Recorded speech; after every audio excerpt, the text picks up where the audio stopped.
ఐటీలో ఎంట్రీ కావాలా? Trainee software engineer గా అజా కోడింగ్ ట్యూటర్ లో 2 వీక్స్ ట్రయల్ పీరియడ్ లో వెంటనే చేరండి. మరి ఆనందపురంలో 400 ఎకరాలు ఉంటుంది మీకు అంటారు? ఎవరంటారు? అవును. 400 ఎకరాలు ఉమ్. రమ్మను బ్రహ్మాండం దూనుకుంటా ఇవ్వమను. ఓకే. 400 40 అది 150 ఎకరాలు ఉండేది. ఓకే. 150 ఎకరాలు నాది ఆ. మా తాతకు. ఓకే. ఆయనకు ముగ్గురు మగపిల్లలు పంచిది ఎంత వస్తుంది? ఒక్కొక్కరు 50 ఎకరాలు. నాకిద్దరు, ఉమ్. మా నాన్నకి ఇద్దరు. ఎంత వస్తుంది? 50, 25. ఉమ్. ఈ 25 ఎకరాలు మా నాన్న ఉన్నప్పుడు అమ్మేసాడు. ఓకే. మా నాన్న పోలీస్ డిపార్ట్మెంట్ ఉమ్. పోయి చూసుకోవడానికి లేదు. అంటే మా తాత బతికినప్పుడు చూసుకునేవాడు. మా తాత చూసుకునేవాడు. 150 ఎకరాలు నా తాతయ్య చూసుకునేవాడు. తాత చూసుకునేవాడు. అంటే డివైడ్ చేశాడు. ఉమ్. డివైడ్ చేశారు. బట్ ఏంటంటే ఆయన చూసుకునేవాడు. ఆయన షేరు మర్చిపోయారు. దీన్ని 4 షేర్లు చేశారు. ఒకటి మా తాత భాగం. ఆయన ముసలోడు, ఆయనకు 75. నాన్నమ్మ నేను పుట్టకముందే పోయారు ఆవిడ. ఒక వంట వాళ్ళని పెట్టుకుని పొలంలో చూసుకునే ఆయన షేరు మా నాన్న షేరు చూసుకునేవాడు. అంటే నాకు తెలిసి 150లో 4 భాగాలు ఇవి చూసుకునేవాడు. ఆయన పోయాడు. పోయాక ఒక చిన్నాన్న పిల్లలు మాత్రం వాళ్ళు ఇప్పటికీ పొలాలు చూసుకుంటున్నారు. ఇది మన నాన్న ఇప్పుడు కౌలుకి ఇస్తాం. ఐడియా ఉంది? కౌలు గుత్తలు అంటారు మా సైడ్, రాయలసీమ సైడ్. పోయినప్పుడు స్వామి అంతా మేము బ్రాహ్మణులు. ఒకటి స్వామి పండలేదు స్వామి, ఈసారి పురుగు కొట్టేసిన స్వామి, అది స్వామి, ఇది స్వామి. 10,000 ఇచ్చే చోట 3,000 వాడు ఒకసారి ఐపీ ఎత్తారు.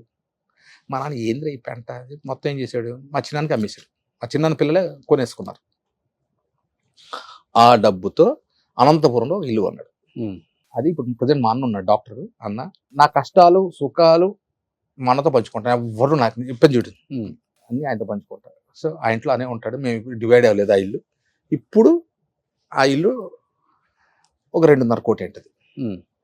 అనంతపూర్ సెంటర్లో ఉంటుంది ఇల్లు. అంటే మా నాన్న 180 తాటితీలది ఇల్లు. అది ఎప్పుడు ఒక 89 ఏళ్ళ కింద ఇల్లు అది. ఓకే. దాన్ని కొని దాన్ని రీమోడల్ చేశాడు. తర్వాత మా అన్న దాన్ని రీమోడల్ చేశాడు.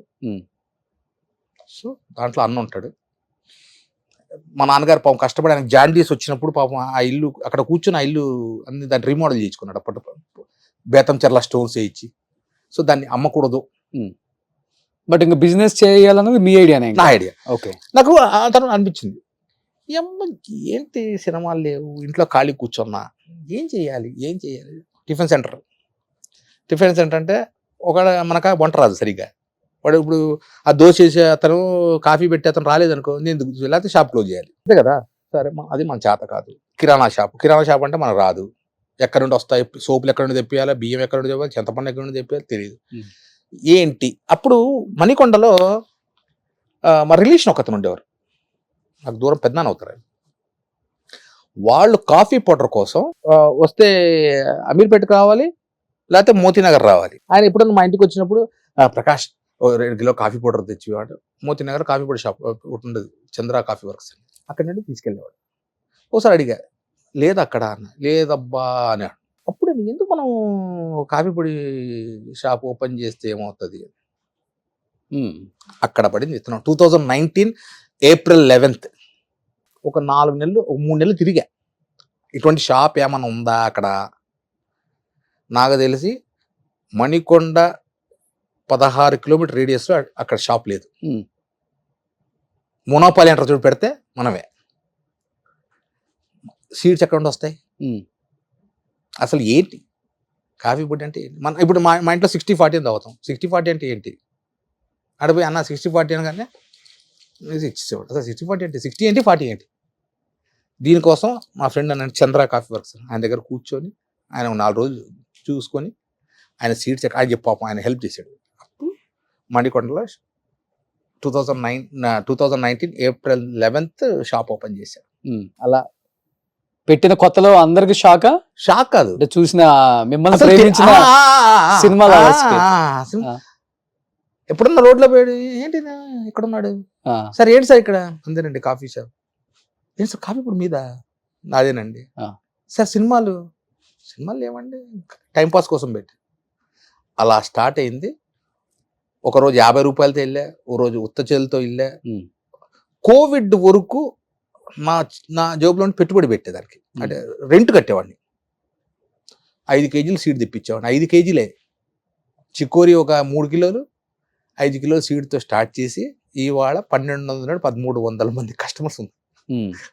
మీరే వెళ్ళి డెలివరీ ఇస్తారా? నేను డెలివరీ ఎవరికి ఇస్తా? ఆ.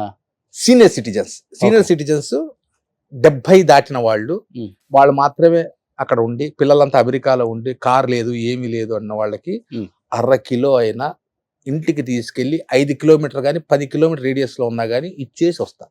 బాయ్ని కూడా పెట్టుకోలేదు. ఎప్పుడు ఇస్తా డెలివరీ? షాప్ మూసిన తర్వాత Hmm.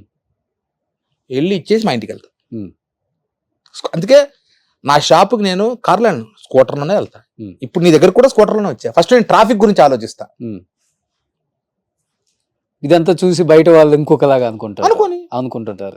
ఇప్పుడు నేనేంటో నాకు తెలుసు. అవును. నువ్వు 1,00,000 అనుకో, నీ వల్ల నాకు ఊడింది ఏముంది? ఉమ్.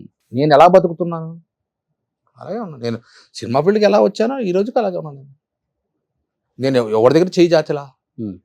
ఇంకా నేనే చాలా మంది అసోసియేట్ డైరెక్టర్స్ అన్న 2,000 ఇవ్వా. ఇప్పటికి మొన్నటికి మొన్న ఒక ప్రొడక్షన్ మేనేజర్ ఫోన్ చేశాడు. ఇప్పుడు ఇంకా ఇంకా ఇంకా అప్పుడు ఇంటి దగ్గరికి వచ్చేవాడు, లేదా గణపతి కాంప్లెక్స్ దగ్గర కనపడేవాడు. అన్న ఒక 500 ఉంటాయివా? ఇది అసోసియేట్ డైరెక్టర్ కోడేరు పాపం.